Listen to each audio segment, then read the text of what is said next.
This is BJJHOOD, tapping into Jiu-Jitsu lives on and off the mats.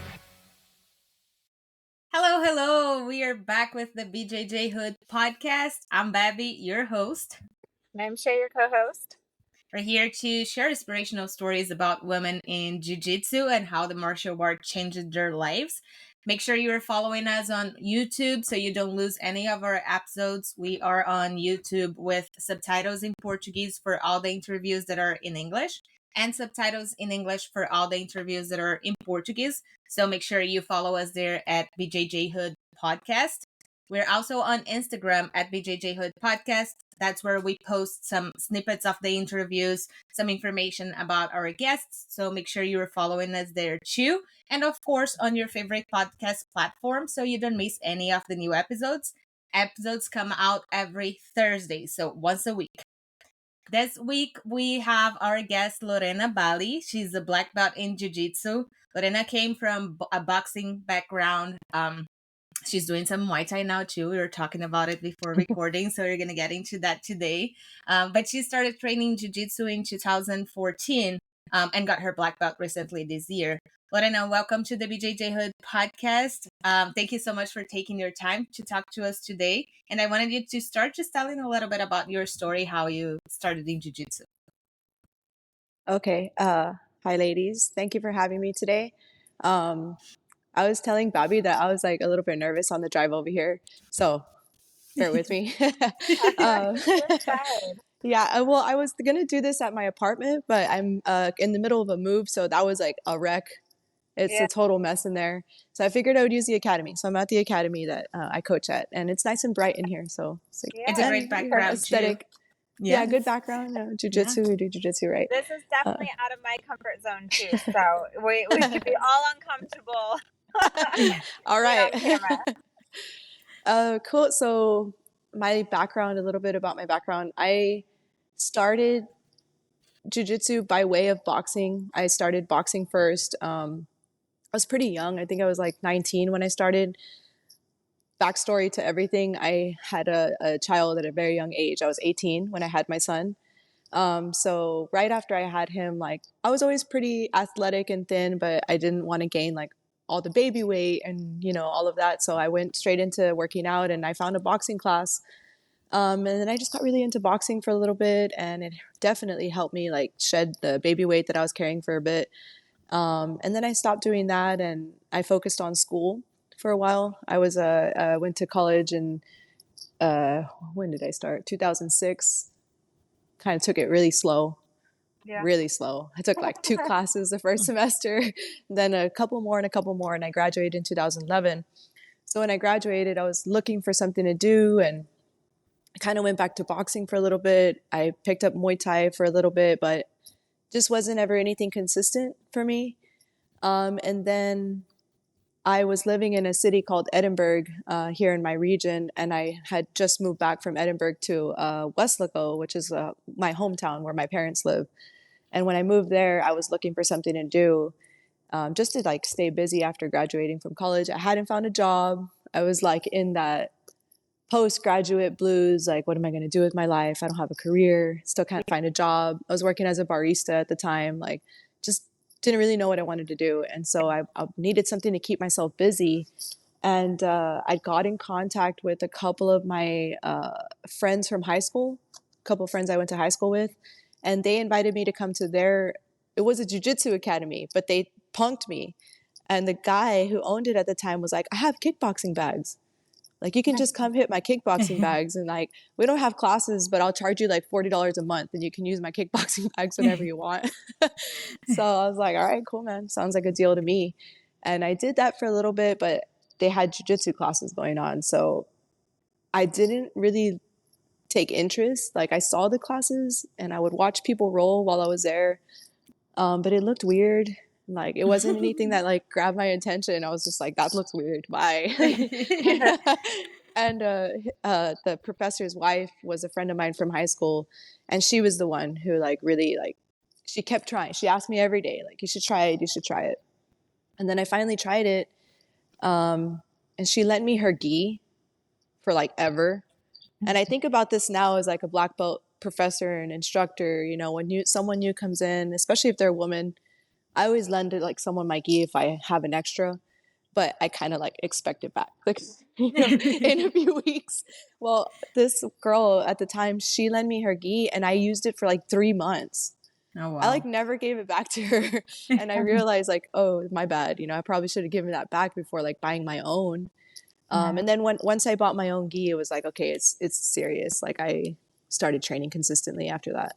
That's awesome. And it's pretty awesome to see how we always need somebody to kind of push us a little bit, especially if you're not already. I mean, I wasn't into martial arts at all when I started jiu-jitsu, but we always need that little extra push from somebody that we know, or even somebody that is in there already, especially if it's a woman. And how amazing it is that she was so selfish of like giving you her gi and not even caring about it. Maybe she knew that you were like on that phase of I don't even know if I want to do this. So if she asked for the gi back, he would be like, whatever, I'm not gonna buy one right now, and never kept doing it, you know. So that's amazing to see that she was able also to keep you with the gi, like take your time, do whatever you need to do, and then at some point you're gonna start like your own journey with your own gi, you know. Buy your my own gi. journey. Yeah. She's like, can you buy your gi? Yes. I'm gonna need that back. Yeah, that's funny. How long did it how long did she have to approach you before you were like, okay, I'll try one class or I'll try a couple classes? It was a couple times. Like I want to say she asked me maybe like 4 or 5 times. Okay. All right. Yeah. You didn't And need then too much convincing then. Yeah. yeah, it wasn't like too much, you know, it wasn't months or anything like that. But yeah, there was some hesitancy on my part. People in sales, they say you have to hit a person at least like 10, 14 times before they make a decision. So yeah, that's that too. When we're like trying to push somebody to do jiu-jitsu, don't try once or twice, because they might need a little extra push. So you give them a little bit of time and then you go there and push a little more. You offer again, you know, being always around and making yourself for jiu-jitsu available for them. I think that helps. And like jiu-jitsu is, well, I don't know, maybe I'm biased because I work in an academy and like I see people come in for information and stuff like that. But from what I've seen, most of the people who come in already have an idea of like what jiu-jitsu is. Like they've already researched it. They explored the sport. Like they know they want to do it. Whereas like I was looking for something totally different and I didn't know what a jiu-jitsu was. And it was kind of like a stretch. Like I have no idea what this is. Like, no. I came from something totally different. My background was like very feminine sports. I did swimming, cheerleading, ballet, dance, you know, so it's like totally different world. What do you think are the biggest differences? When we talk about jiu-jitsu, we know that it's a dominant male sport, and you talked about all those sports that you did that were predominant female. What do you think is the biggest difference in between the two? Not just on this aspect of being like male or female related sport, but also on the daily basis, on training and like the culture and the community. Oh man, that's a good question. Like, it's funny because it's as much as I have grown to love like the masculinity of jiu-jitsu, you know, coming from a female background or feminine oriented sports background. When I crossed over into martial arts, like I really liked that I could like be aggressive and like tap into like my masculine side or whatever. But there's also female and masculine dynamics that come along with the both. Like when I was in cheerleading in high school, I did cheerleading all of middle school and well into like my junior year of high school. It was awesome and I had a lot of fun and like the routines and cheering at football games and stuff, but there were a lot of catty girl dynamic, you know, it was like backstabbing each other and just, it was a lot of that. And then I went into a totally different world where it was all men, you know, or mostly men. And the dynamic is totally different because now it's like, you're not just vying for that girl attention, like you're vying for like the head instructor who's almost all the time is like a male, for their attention and for their like guidance. And it's a totally different system, totally different energies. And Yeah. and dynamics, you know. Yeah, it makes total sense.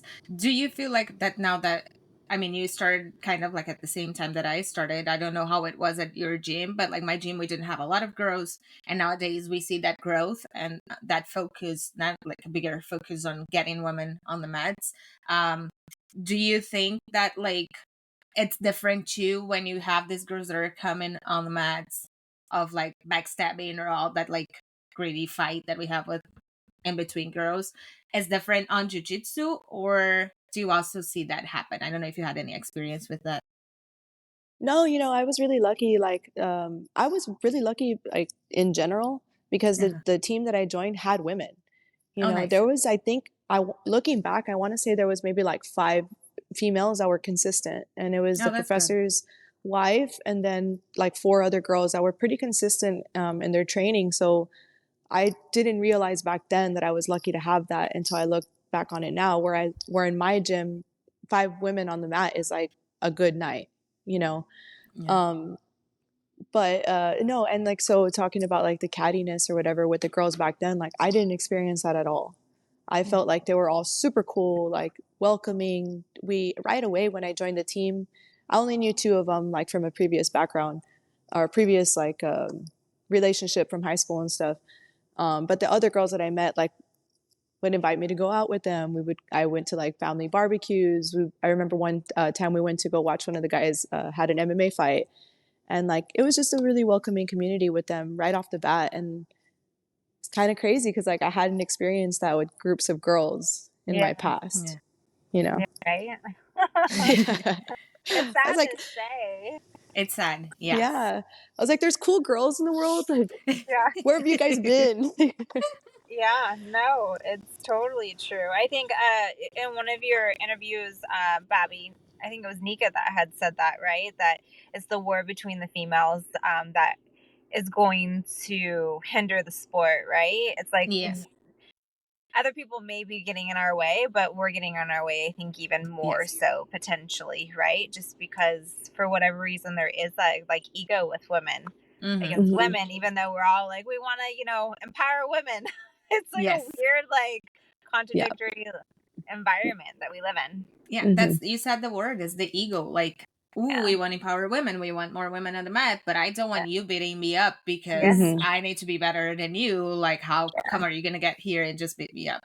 So it's. Yeah. I think it's cool for one side that I think because we know there is a male dominated sport, so we try to welcome as much as we can this women because we want them, we need them on the mat. So I think that's one of the biggest differences from like the other sports to jiu-jitsu. It's we want those women to stay, so we want to be nice, we want like to be our best person for them, but at Mhm. the same time there is all that ego where like I do want you here but I don't want you to be better than me or shine more than me, so I'm gonna just like you know so that's something that we have to work on to make the sport bigger Well, even for us. too, I see a lot of like memes, even in like the male, for males, females, and whoever, right, in Hmm. jiu-jitsu, where it's like, that's my partner. Don't take my partner. You know what Yes. I mean? Mhm. And I've Yes. seen, like, it hasn't happened to me necessarily, but I've seen like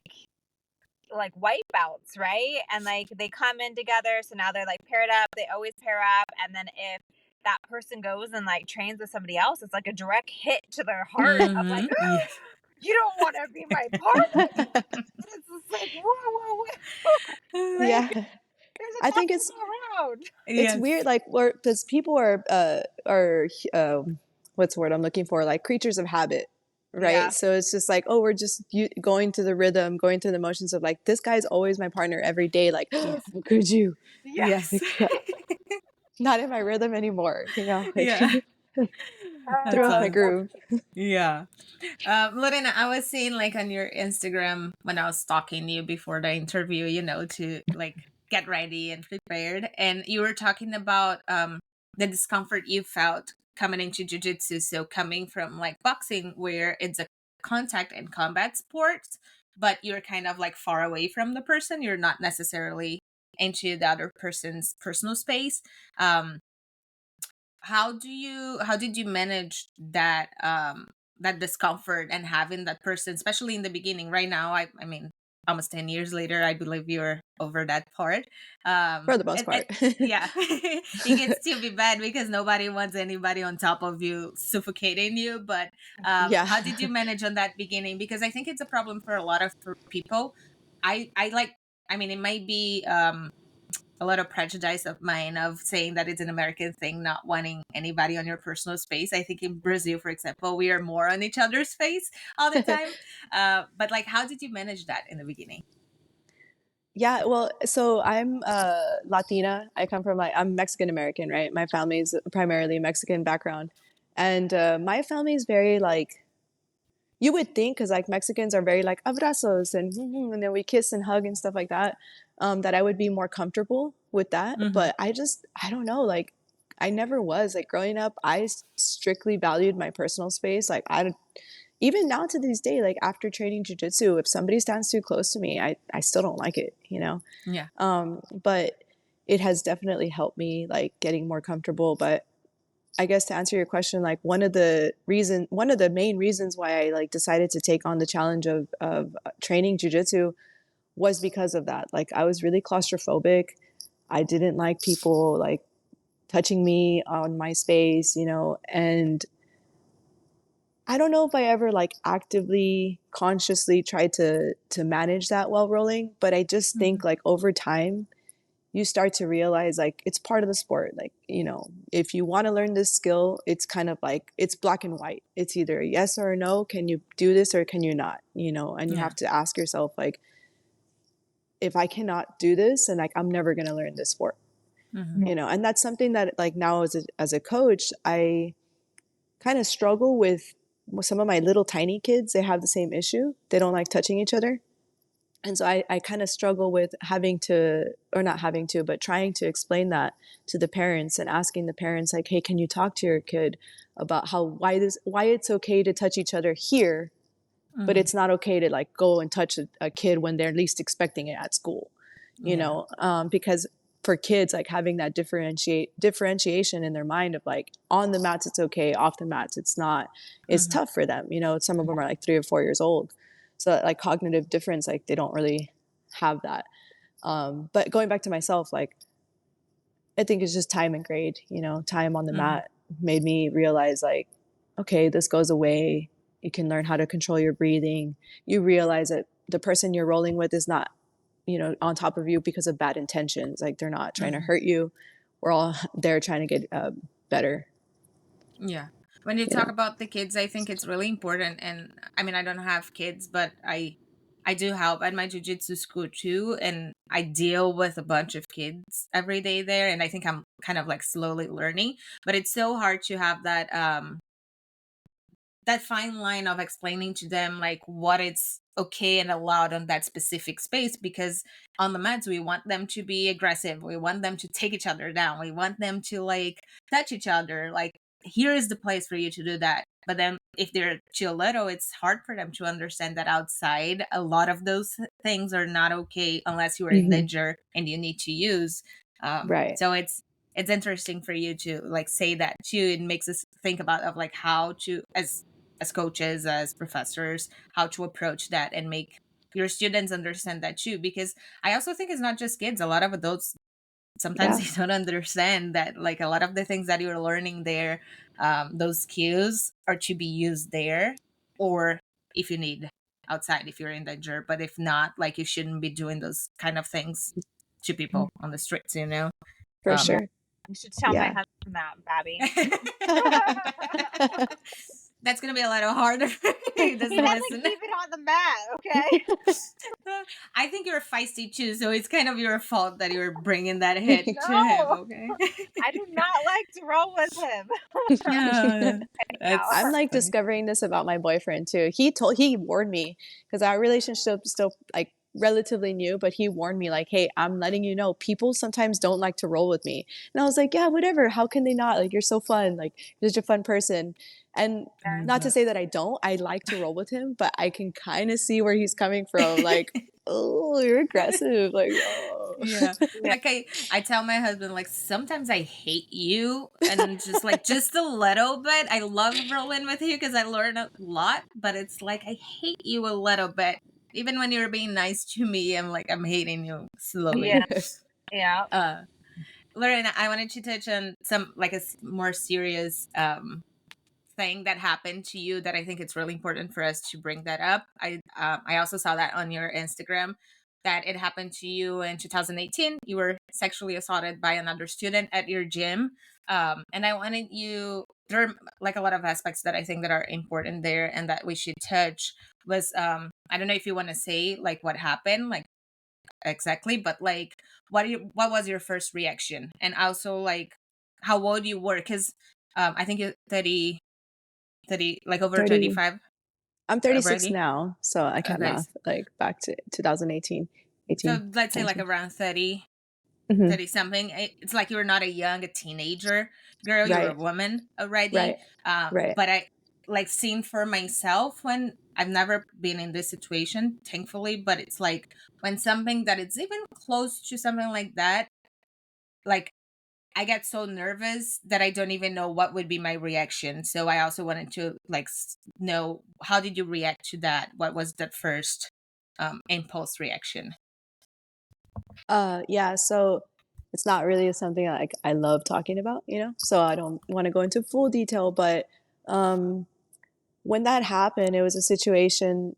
It actually, the assault didn't happen on the mats. Mm-hmm. It was never like, I've heard stories of men like just being slimy with girls on the mats or like Mm-hmm. groping someone, whatever. That wasn't the case. What had happened was I switched teams back then, and I was on this specific team where I now live, and I got to know the guys. Started training there. Everything was great. Like, it was awesome. Training was good. Um, but again, like, I was in my early years of jujitsu. Like, this was like right before I got promoted to a blue belt. So I was still a white belt, but I had like a little dent in time. I was coming up on 2 years as a white belt. And 15, 16, 17, a little over 2 years. And I didn't really like know what the culture of jujitsu was supposed to be like back then. And when I joined this gym, I started to realize it was more like a club, like just a bunch of guys like hanging out, and it was like not really like organized or run properly. Like, classes were just kind of whatever, kids were kind of whatever. Yeah, some of the guys competed, but like it wasn't like a serious thing like to compete there. And I didn't know, like, it wasn't really supposed to be run like a club. Mm-hmm. And what happened was like I started making friends with the team, and I would hang out with them, like go out on weekends, and we would hang out outside of the gym, thinking that it was like totally normal to hang out with your teammates. Well, what happened was like one night, it was one of their birthdays, so we went out and basically had a little too much to drink, and then I got too drunk, which is something that still weighs like heavy on my mind. Like, when someone goes through a situation like I went through, like, it's victim blaming. Like, you kind of blame yourself for your decisions at the time, and I blame myself for having made that bad decision of drinking way too much that night. But as you can kind of like guess, like, one of the guys took advantage of me. I was pushed into a bathroom. I was locked in a bathroom, and he took advantage of me, and I didn't really know what was going on until the next morning. I kind of came to my senses and realized, like, that's not what I wanted. And then I brought it up to the head professor. Took a little while for me. I went back to training with the same person on the team, and that was like a really hard thing. It took a little while. Like, I took like maybe a week off or something, and I cried a lot and didn't really know how to process what had happened, whatever. And I finally walked back into the gym, and thinking that it was going to be okay, like I could still train around this person. And I tried, and it just wasn't like, I was not able to train in the same facility. So I brought it up to the professor at the time, and pretty much got my back like turned on me. The professor told me that I was what's the word? Jeopardizing his business, you know, and that if I, you know, took this any further, like he would be losing students and the gym would be shut down. And Oh, wow. yeah, so it made me feel like if I was a problem back then.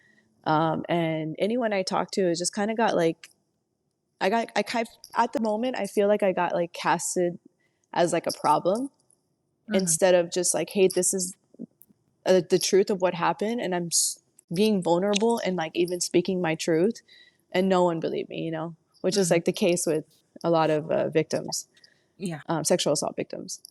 But yeah, so I eventually just couldn't train there anymore. I felt very uncomfortable, and I left the academy. Took a little while off of training, and eventually found a new school. Yeah, that it's really important for you to say that, because that was the other aspect that I wanted to touch. It's how the professor deal with something like that, because you, like I said, you were over your 30s, you were a woman already, and one, you didn't know how to react or how to process that. Imagine for a teenager that is in a school when something like that happens to them. Second, like the time that it takes for you to build up that courage to say something, because I can even imagine of how hard it is for you to come up to your professor and say that something like that happened to you, and then have somebody being more worried about his money or his students that he's going to lose than your integrity and like valuing you as a person, not even as a student, as a person. Because in my mind, if I don't even know you, but something like that happens to you, I will try to do my best to like be on your side and help you like get over that, whatever happened, you know? And something that somebody that you trust, because we're trusting our bodies, we're trusting our minds to these people. And it's so common when we're in a gym, of a jiu-jitsu gym especially, is to hang out with other people and you trust them. I trust you to choke me, and when I tap, you're gonna stop. I trust you to be in my guard. Like I trust you. I trust you. I trust my body to you, and then you're not respecting it, not on the mats, you're not respecting it outside the mats, you know? So I can't even imagine of how hard it was for you to like go through all of that, and even like coming back to it and having to look at these people and be treated like that, you know? So I think that's one of the biggest problems on our sport. It's, I don't know if it's because it's male dominated, of like, dude, if something like this happens at your school, the guy has to be kicked out, because if it happened to you, it's going to happen again to somebody else. Look of how many students you're going to lose down the line because you have a bad apple at your gym that you are not willing to kick them out, you know? So And so that's kind of like what part of my reason of why I brought it up to the professor was, I didn't want this person to prey on another girl, you know, like the way I basically feel like I was targeted, because I was one of very few women in that gym. And it almost felt like anytime we would hang out, there was a lot of drinking that would happen. You know, we would hang out on weekends, and there was a lot of drinking, a lot of alcohol involved. So not very good decision making on all of our parts, and including myself. But at the same token, like I do feel like I was like targeted. Most of the times we would go out or hang out outside of the mat, it was like drink more, drink more, drink more, like force fed, you know, playing drinking games, them aiming for my cup and things like that, where it almost felt like strategic. Like these guys knew that any girl that was going to come into the gym was going to be like a target or prey, or I'm going to ask her out on a date, or I'm going to try to get her to go hang out with us and get her drunk, you know? So it did take me like forever to finally like build the courage to talk to the professor, but that was my intention. You know, I wanted to tell him like, hey, maybe when the guys go out on the weekend, like don't invite the girls, like just make it like a guys thing or something. But yeah, it was really difficult times and like difficult years of my life. And I say years because it took a very long time to finally come to terms with what had happened, to build myself back up in the jiu-jitsu community, to not look at myself as the problem. You know, I definitely thought like I was the problem.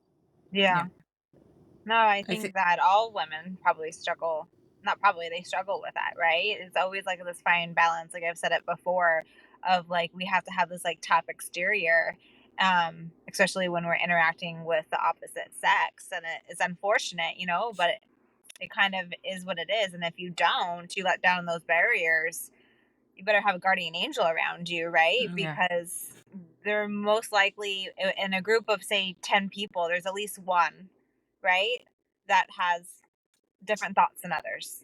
Yeah. And you have to be prepared for that, I think, at all times. And I know personally, I have been in many situations that a guardian angel was just around me, right? That could have been gone horribly wrong, and for whatever reason it didn't, right? Time and time again. So and it's just something that you learn over time, as you grow into a woman. But like you had said, Bobby, you know, younger girls, and then there's a lot more people that are younger in the sport these days, right? Yeah.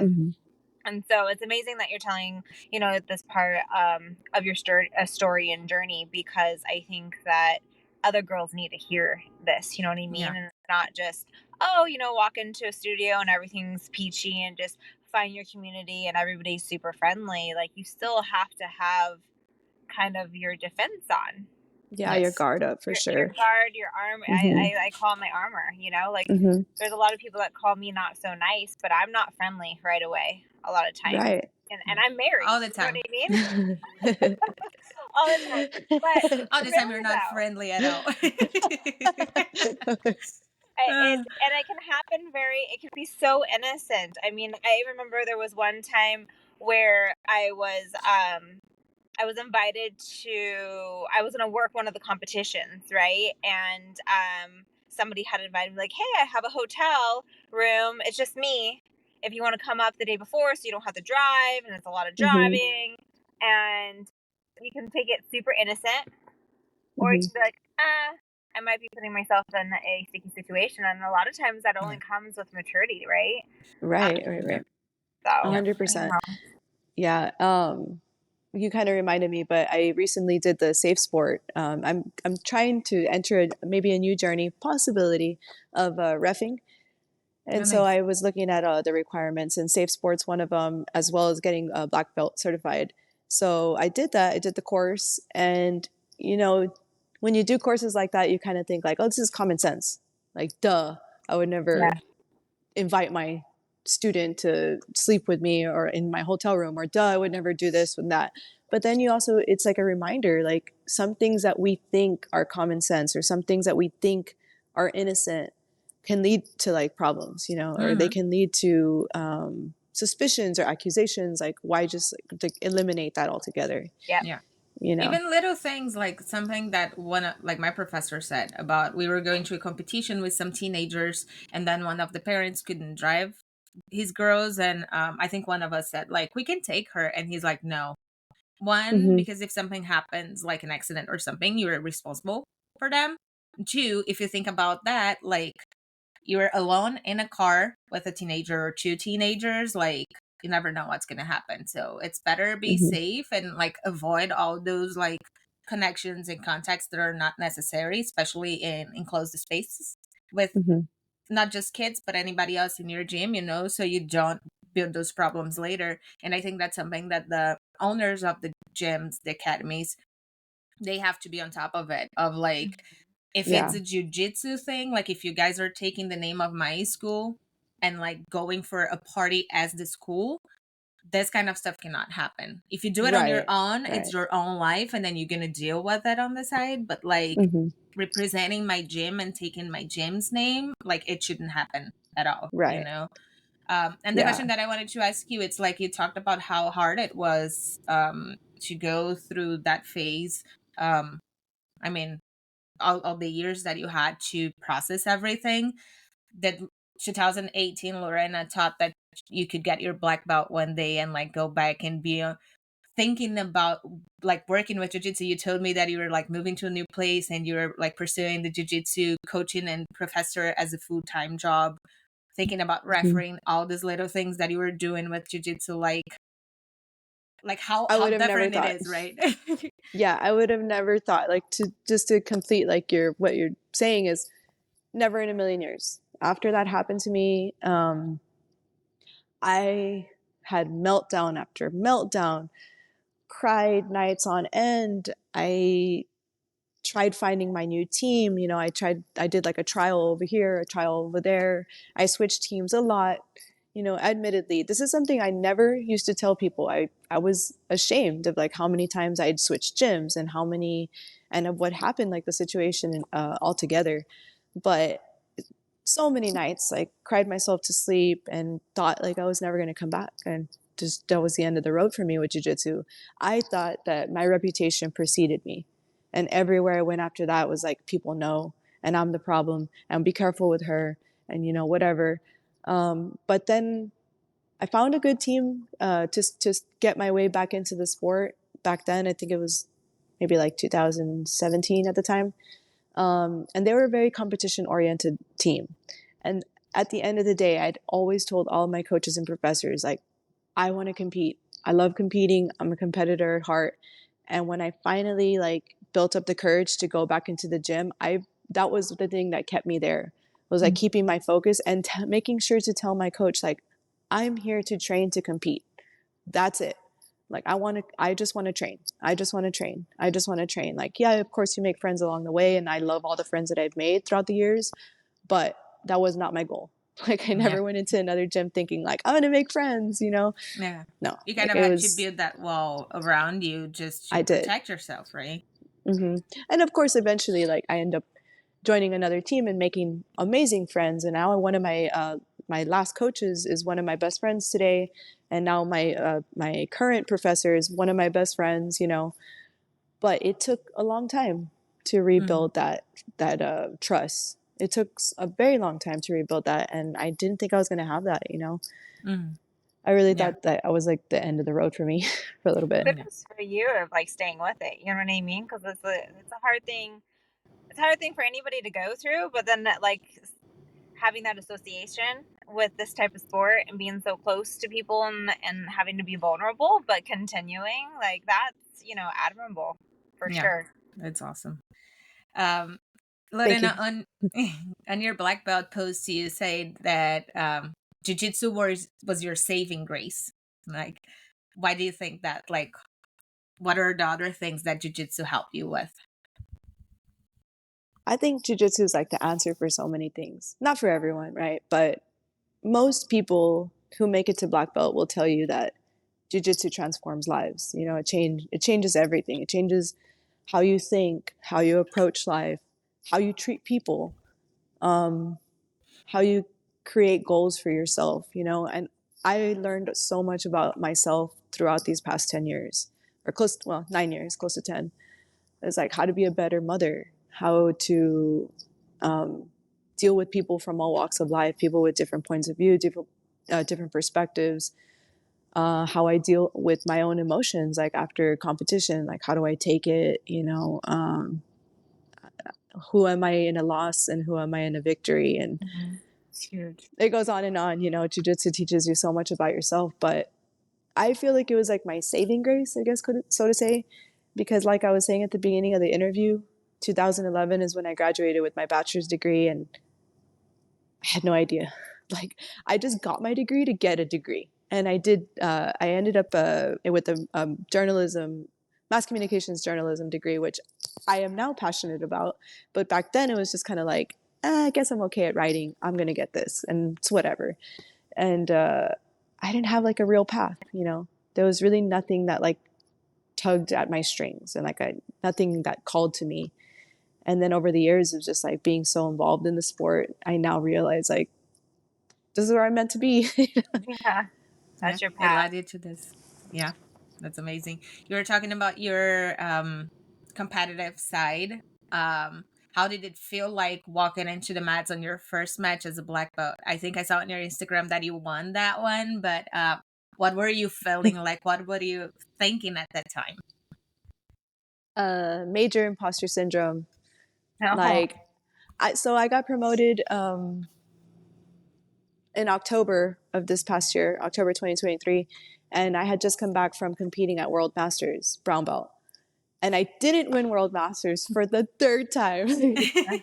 3 times I'm losing World Masters, and I was like, I suck. like, I'm not ready for this, you know, like there's no way I'm never gonna get promoted to black belt because there's no way. Like my goal was to win world masters at least one of these times that I tried. So my professor didn't see it that way. You know, he was like, Laura, you're a black belt in my eyes. Like, it's not about, not everything's about competition. And and I know he thinks that like the world revolves around competition for me. That's all I talk about. That's how I teach classes, you know, whatever. And he has to slow me down and like be like, hey, the world doesn't revolve around competition. Like, there's so much more to being here on the mats. And he, you know, he like held me by the shoulders and he's like, you've grown so much as a leader. Like, you're awesome with the kids. You deserve a black belt. And, but still in my mind, I was like, but I can't compete now because I'm still not a black belt, you know? So I went out there, what was it? Houston Open, into the Houston Open. And, I got a pretty sick helicopter armbar in the gi. So Awesome. after that, I was like, okay, you know, Not maybe black belt. like I'm a black belt. Oh, that's The amazing. levels are just levels, you know, like it's just time. Yeah. The belt sometimes it makes a difference and it doesn't make a difference. Yeah. And it's funny for you when you say that, because that's exactly how I feel, not just about the competitions. I think we talked with Shema Ko on her interview, and she said something that's really awesome, and especially for people that are competitive and like to compete, I think it's really important to hear that she said, don't make competition like your life.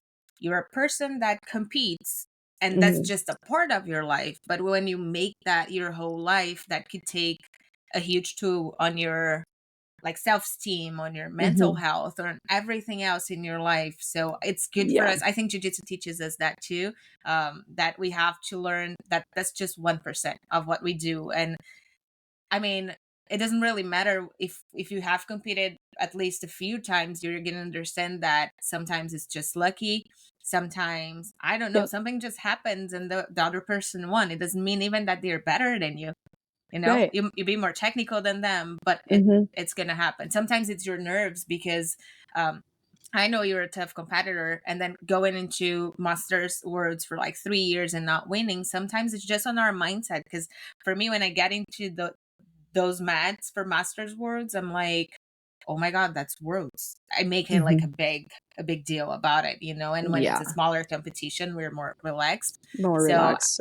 yeah, so I think it's also about that too, of like understanding that one is not all about competitions, and if your professor sees you as a black belt, you deserve the black belt, and just like kind of accept that, you know. And also, like, you're gonna grow into your belt too. So at some point you will feel like a black belt. If you I think you feel like a black belt already, but if not, you will. It's still taking a little while. You know, one thing, this is kind of a random note, but one thing that's like really helping me to accept my position is my boyfriend. Like, he's so supportive, and he's a black belt himself, but my boyfriend's mom is a black belt, and she doesn't compete, or she competes, but just not as much, like consistency wise. But the way that he like respects her and her role in their academy is like so powerful and so strong. And like, he just has so much admiration for her, and the way he treats her is the way he treats me. And when I visit the academy, I'm like treated like Professor Black Belt, which obviously, like, I'm treated like that here at my academy too, but it's different when the dynamic is his mom is also a part of the academy owner. So that's really helped me kind of like accept, you know, we work for this position. Strong women are meant to be here. Like, where imposter syndrome shouldn't even be a thing, because like, you work for it. There you go. This is your title. That's it. It's done. Yes. As much as anybody else that has been doing it for not just the time that you've been doing it, but you work hard. That's something that my therapist tells me all the time. It's like, don't look at yourself as you're not like an athlete just because you were not like somebody else that it's also an athlete. You're competing, you are like preparing yourself, you're an athlete. You have been doing jiu-jitsu for almost 10 years, competing, teaching, training. you are a black belt. Like, you deserve that. Accept that. It might not be on the terms that you wanted of like being a world champion or whatever else it's like behind that, but it's like you are. So just accept it, and that's what you are. That's now, like, work hard to be a world champion as a black belt. That's gonna have like Yeah. a better taste, even, you know. Next goal for sure.